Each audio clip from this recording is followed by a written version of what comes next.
Innovation na makambo ya mpepo tope aviation na RDC. Compagnie africaine d'aviation CAA na mokuse alela yango minu na nenga kosakana tedi et commandé domaine na ye. Après réception ya premier Airbus A330 oyo CAA yaka nango mikolo eleki yango nde sukisaka masolo ndimela ngai mwana Kongo ke CAA auti lisusu kobambola kokodikoko na ebotu na domaine aérien avec arrivée pe réception ya deuxième avion esika Airbus A330.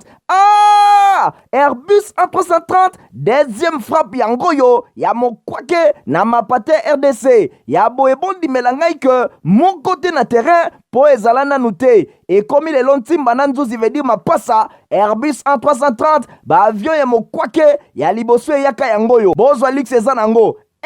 neti soki omati okita na yo te po confort nango eza na ba angle nyonso kobanda na bakiti na couloir na first class na classe économique ebongo bozwa ya mibale yango yo nyonso eza na excellence pe noblesse moko hors pair boyeba pe bosimba ke Airbus A330 eza ba marque ba avion oyo bomodaka na international ba compagnie aérienne de renom pe crédible nde basalelaka yango bokokuta yango na bamboka lokola Allemagne veut dire na Machaft pe ba pays européen ebele kutu batu ya bafaire pe mingi ya minene na monde mingi basalelaka yango po na kitoko pe bopeto na luxe na yango surtout mécanisme ya sécurité eza nango chaque siège ndenge kaka boza komona eza na mwa mini télé oyo kotalela bafilme ennui, fatigue, okotika la koyoka yango te USB na pointe pour na chargement ba téléphone tope ba utilité mosusu Airbus A330 ya mibale ya CAA ekomi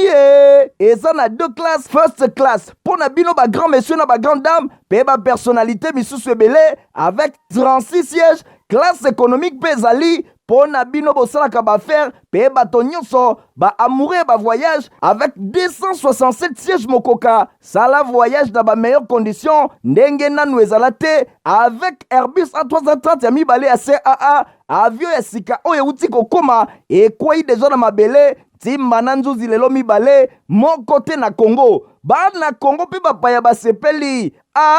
oui CAA mfumu na ba innovation deuxième avion Airbus A330 yango ekomi Mbote pe boye bolamu na info lingala journal ya peuple pour na peuple o tokofon la bongo na masolo ya politique pour na koyebisa bino que président ya Afrique du Sud Cyril Ramaphosa akomaki na ville ya Kinshasa mercredi 5 juillet à partir à aéroport international ya Njili pa wapi ayambamaki na premier ministre Jean-Michel Sama Lukonde. Nadine Asona héritier Mapinde mi reportage. Président de l'Afrique du Sud, Cyril Ramaphosa, a combattu mercredi 5 juillet 2023 à Kinshasa, capitale de la République démocratique du Congo. À partir de 19h, appareil naye et kitaki na aéroport international Yanjili, chef d'État sud-africain à kitaki pe ayambamaki na descente naye et pa ya premier ministre Jean-Michel Sama Lukonde Kenge oyo azalaki entouré na ba membre ya comité d'accueil composé de quelques officiels congolais et sud-africains. Après passage na et d'honneur, président Ramaphosa, chef du gouvernement congolais, babetaki masolo pendant quelques minutes dans le salon présidentiel et aéroport international Yanjili avant azwa bongo destination pour na kokende et sikaye azali kovanda. Agenda ya président Cyril Ramaphosa na Kinshasa et ezali ko prévoir tête à tête et longona président Félix Antoine Tshisekedi Tshilombo. Ba personnalité mibale bakosala jeudi na palais du peuple clôture ya forum économique RDC République sud-africaine 2023 oyo eza na cadre ya 12e grande commission mixte RDC République sud-africaine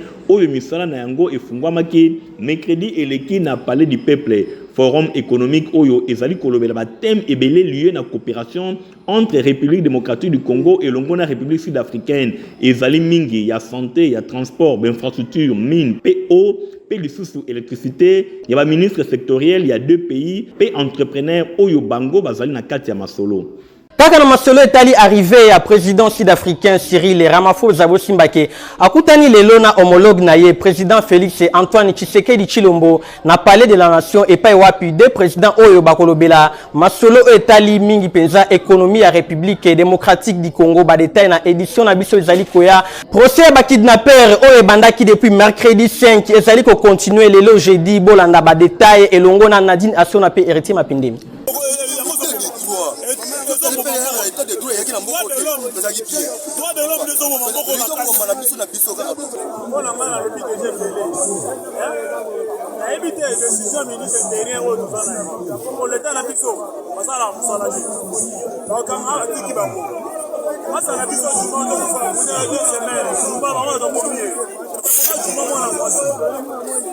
Procès ya ba kidnapper oyo bazali konyoko la population avant na ville ya Kinshasa et bandaki mokolo ya mercredi 5 juillet na vice primature ya intérieur sécurité pe affaires coutumières oyo ezwami na commune ya Kasavubu na présence ya vice premier ministre intérieur mwana mboka Kankonde Kazadi oyo azalaki wana elongo na ba responsable misusu ya police nationale congolaise nyonso elekaki vraiment kitoko ba présentaki ba malfaiteur oyo na makambo ya ndenge na ndenge basalaki kati na bango basi bazalaki 6 pe tobonaki 4 policiers mobimba oyo bazalaki wana ba présentaki ba moto mituka ba machette pe biloko ya ndenge na ndenge oyo e permetaka bango bayi bana kosala mosala ya mabetango nyonso Bosimbake procès oyo elekaki vraiment kitoko vice premier ministre intérieur Peter Kazadi Kankonde azali kosenga na justice asala mosala na kitoko pona moto na moto aye bana kozambano na ye Bosimbake kati na bango ba témoin ya ndenge na ndenge bayaki pe sur place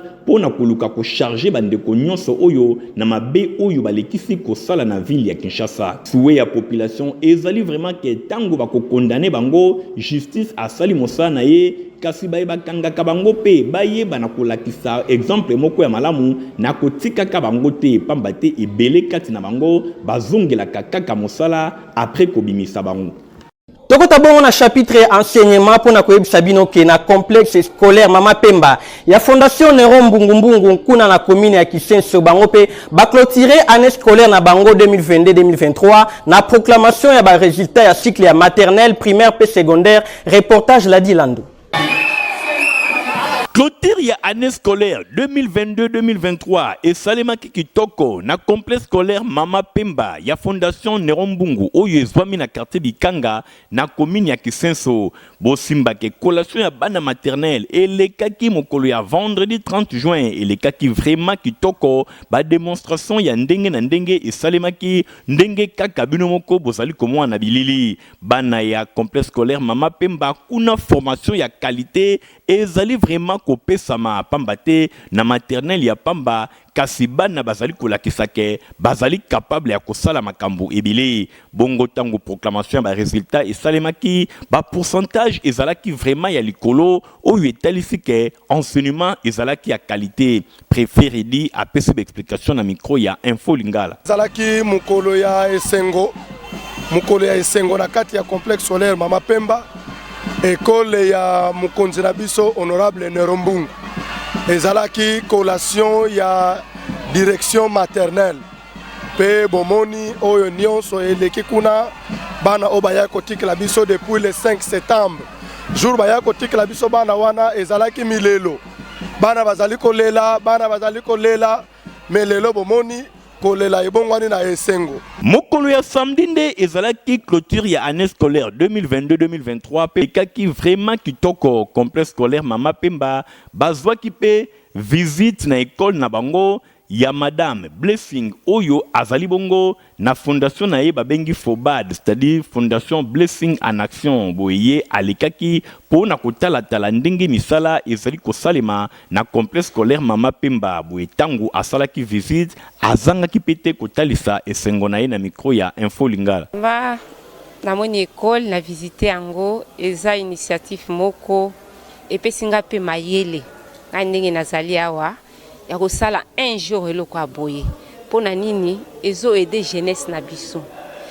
na biso lelo ezo zanga eloko ya kosala bana bakomi bakuluna bafie bakomi fille et mère pour na kozanga encadrement. Nasuka ya visite na ye asignaki pe livre d'or ya complexe scolaire Mama Pemba oyo etalisi ke a marqué présence na ye kuna na tango ya clôture ya année scolaire 2022-2023. Kuna complexe scolaire Mama Pemba bazali kopesa enseignement ya qualité. Itemat Ndolo Ista bafongoli ba bureau na bango po na ba inscription ya année scolaire 2023-2024. Papa mama bosimba ki inscription ezali ko sale mabongo ya Ophélie Stéphanas Kande Michel Toto reportage. Pour assurer éducation ya mwana ne garantir malonga moboti nyonso alengelaka yokelaka lokoyo Institut technique de météorologie aviation et télécommunication Itemat Ndolo na mokuse afongoli porte na ba inscription oyo eza kosalema Ophélie veut dire gratuite pour l'année scolaire 2023-2024 du 15 juin au 6 juillet 2023. Les cacaos ont déjà formulaire na yo kitoko pe okomisa mwana na yo kobanda na classe ya 7e ti na 6e des humanités bana nyonso oyo basilisi primaire Itemat Ndolo eza kozela bino moboti kozela te kuna ba section eza ebele aviation civile électricité générale mécanique générale pe électronique oyo bokozwa na kati 3 options mokoka lokola radio transmission commutation pe électronique industrielle mwana ye moko kaka sala choix na ye formation de affaires ya Itemat oyo esalaka ke soki mwana asilisi awa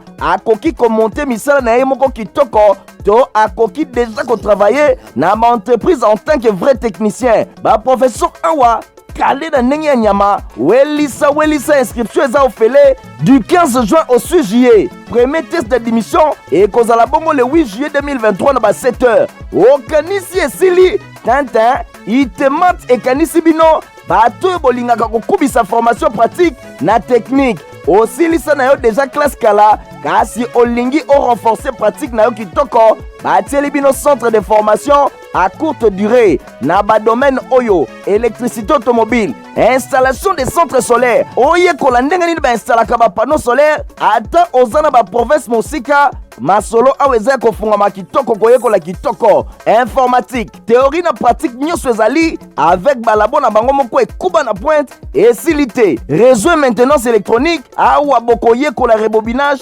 système embarqué vidéosurveillance bacours ya anglais pesa kopesama yoka baformation eza kopesama du lundi au vendredi de 17h à 20h pe samedi de 10h à 20h tango ya koyekola pe okoma utile na société eleki nanu te bolekaka deja na babiro ya Itemat Ndolo oyo esomi na kati ya Istandolo avenue Aérodrome numéro 3930 quartier Ndolo na commune ya Barumbu. Itemat Ndolo mfumu ya formation technique.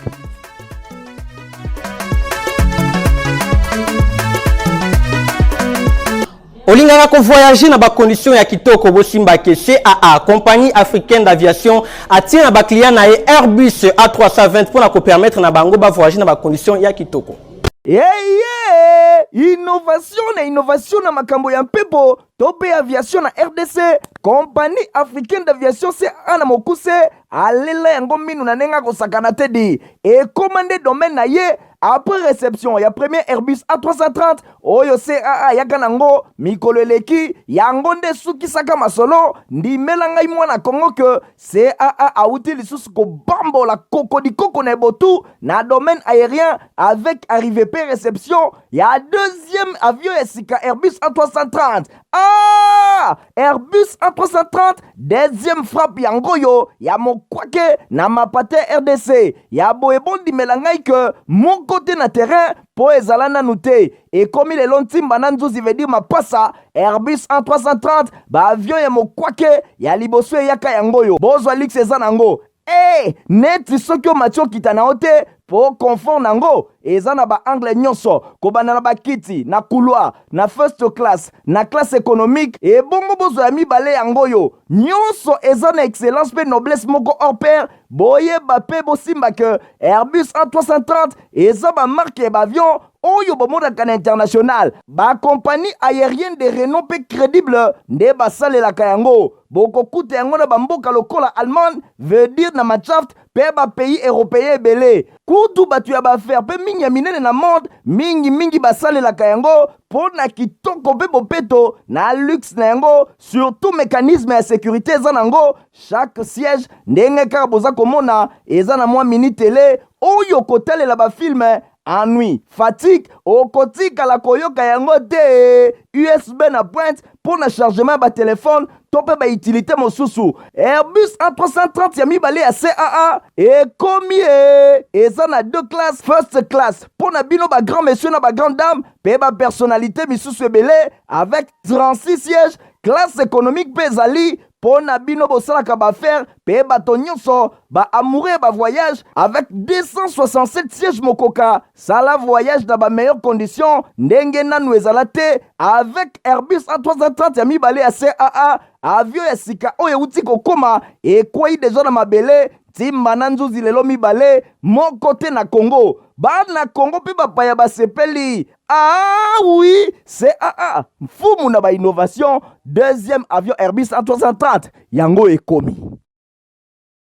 Na wasolo ya religion esengeli koyeba ke Congo pour Christ CPC na mopuse elongona évangéliste international Jean-Oscar Kinzami na Kibila baza kolengela campagne d'évangélisation na stade des martyrs ya Kinshasa komanda vendredi 18 kino dimanche 20 août 2023 et kozala bongo lo sambo pona mboka pe pona mabota.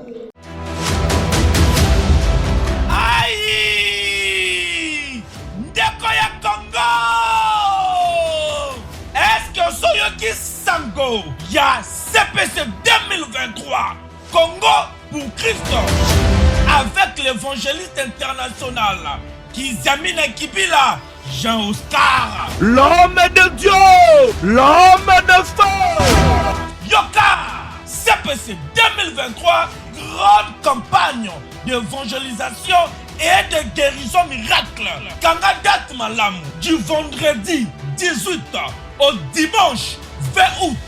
2023 à partir à 12h Ngenga na stade de martyrs.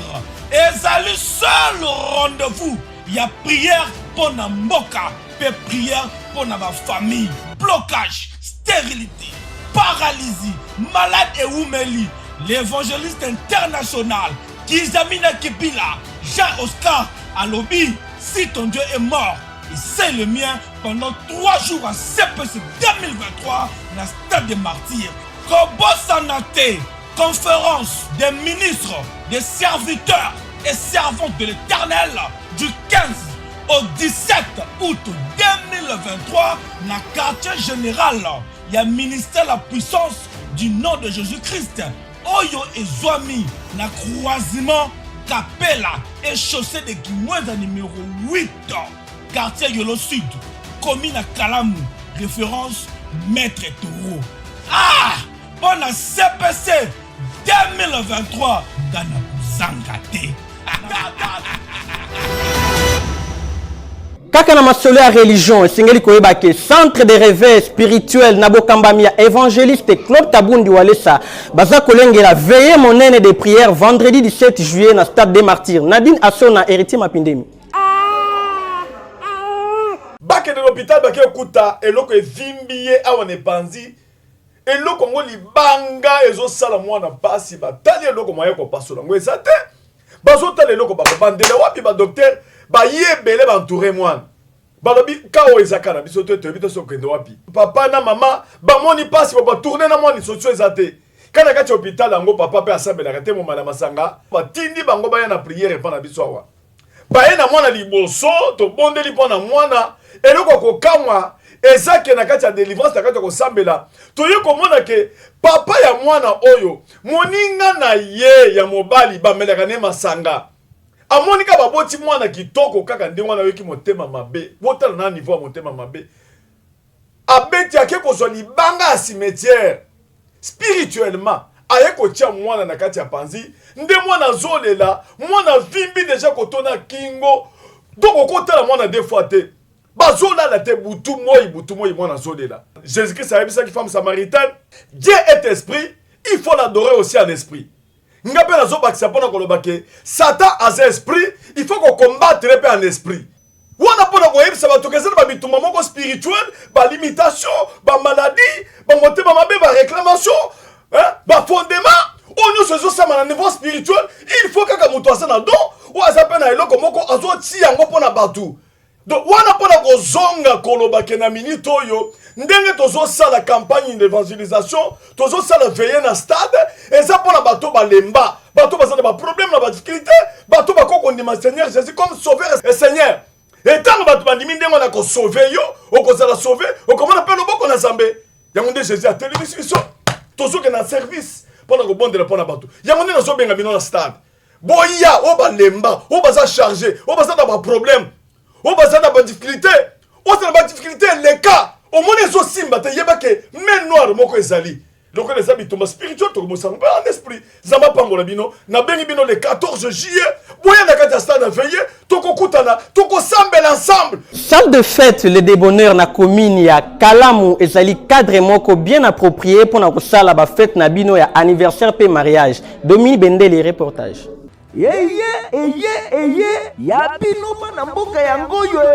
ofandaka na étranger to awa kaka na Kinshasa solution hébergement pour na bino yango yo monani di tuna ngai nini les débonneurs yango yo véritable flotte ya mpifo ya mokwake déjà kobanda na couleur ya pamba ndenge ka bozomona engaye bling bling na ndenge ya nyama ebongo zwa sikoyo ba chambre luxe pe noblesse na ndenge ya deux fois te na les débonneurs bokozwa ba appartement ya chambre salon équipé to meublé na keti bokokuta nyonso ezali bambetu ya mokwake mosuni mwete neti mpose na salon bokozwa ba photo ekuba plus sala manger ata oyambi na o bapaya awa okomitungisa ta moke te po bakozala suka na lezi ya kosakana te cuisine ya kitoko ya mokwake ndenge boza komona ezali na kati mpona belubu bondimela ngai ke ata boza couple to famille bokoki kovanda na baappartement oyo kitoko esili te bachambre simple mpe ezali très bien équipé nyonso eza na batoilette mpe badouche ya propre okoki kolia kuta ata na kati nzinzi aleka te di basplit eza na pointe malili neti na pôle nord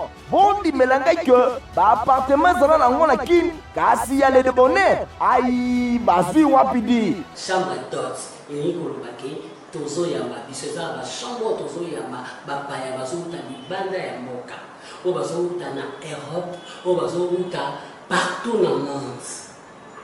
pe oyo bazouta na Congo kaka démocratique na baprovince bachambre oyo toza na posa toya famille boza desike ezali soki oza loge awa okonyokoma te soki bilamba ekomi osali te mpo buanderie ya le débonneur eza na pointe avec bamachine à laver ya mokwake courant ate ekei Kinshasa mobimba awa baza na groupe électrogène mbala moko edémarre bokanisi esili tintin oza na fête ya mariage ya anniversaire n'importe quelle célébration to baconférence mpe baréunion misusu le débonneur etili bino koko na sale kuba ya luxe koleka luxe yango moko pour na succès pe réussite ba événement na bino kasi tunanga le débonneur eza wapi Prince Victoire commune ya Kalamu en diagonale na district pe maison communale mosika te na rond-point Victoire oza mobimba di le débonneur pote kwei na kati ya kin ingeta Olinga kolata sapato ya kitoko yebake papa griffe aza kozela bino kuna na 7e mairie place commerciale et pa waki bozoba forme na bino o bolingaka.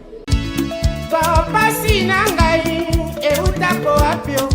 olingaka basapato kitoko olingaka mokoto ya malonga oyo ekobimisa yo propre liboso ya bato nyonso esika eza se moko na 7e rue na commune ya Limete na place commerciale na Petit Boulevard tala malamu yeyo collègue ya bato nyonso basalaka basapato minene na mikili ya poto basapato ya kitoko oyo bino boyebi yeyo ye moko ayebi mosala na ndenge akosakana te bato nyonso bayebi collègue ya Jimmy Weston azali kosala koto na ndenge akosakana te nayebi ke chef de l'état Fachi Beton oyebi nga na kombo oyebi nga na elongi oyebi nga na mosala moi je pense que c'est déjà quelque chose de bon puis oyebi bate ezalaki na Limete tokie na premier ministre ozalaka na yo na musée oyo kota palais du peuple obenga ngai tokutana mais ti lelo kaka bablocage mais on a même la ministre là, ministre de la culture Azali, ministre ya industrie azali ministre ya PMI azali PMR. Mais pourquoi tu es beaucoup de changa maboko va venir diminuer taux de chômage pour nous les hommes. Par contre nous avons pas Patrice pour diminuer taux en un pour encadrer jeunesse pour transformer bango si on dit que ça la sapat est-ce que alors ça a besoin ça je ne pense pas automatiquement à Oluka Azala responsable pour qu'il y ait des familles. Mais pourquoi dans ça été dit pourquoi dans ce là on a fait dans la gentille au-delà. Oyo adjoint nae ezali chez Koko Mulumba fils gouverneur Gentilly Modula na mona quand même bonne foi alobaka ngamo kwa mebanga tie pas chef de l'état na pesa ye mokoto bona ebi ke makamba politique pe moi makambo belo mais il fait qu'il bonne foi oyo ba autorité mususu pe bazana ngo. Moi je pense que nous ça la effort et ça devoir na bino nga devoir na ngala sali soki tembe kwa na 7e rue place commerciale na petit boulevard place partie soit un peu monsieur mon ambassade d'Adora Kekele pour nous dans la présence de la salle dans un bien organisé dans ça la kanda nyo subo yo ego l'état le peut soutenir yo yango na bimisi mais bali ko soutenir on a dit bon je comprends donc client nyo soit ko Dakar yo ka ngo papa Chris Mawal ngo ba biso mama on va soutenir yo il faut simba science maintenant non simba science na vie na ngati donc je suis ya awa ozala osala fête obia ba nyonso na fête na tala tesa awa ozala na mariage la ta awa ozala sapato ya munene ko la ilki yaka na odimina ngo ko ngwa emoro ko kokayo ozala oyo ko emoro ko ko maboli ko la ilki yaka na osala na saka réparation na saka fabrication donc na yebi usala comme il se doit otaki baté ça. Oyoki adresse ezase moko na 7e rue Petit Boulevard na commune ya Limete epai wapi ba chaussure ba sandal ba mapapa ezali kosalema na ndenge ya kosakana te soki okoti awa obosani Italie libela. Pona kosala toujours na santé ya kitoko papa mama esengeli na yo komela potopoto Protivap ekipara na acheter ozala mukolo to mwana muke oki komela yango. Ah merci, Yabouine, bana nyoso baza kuringa à la pochette.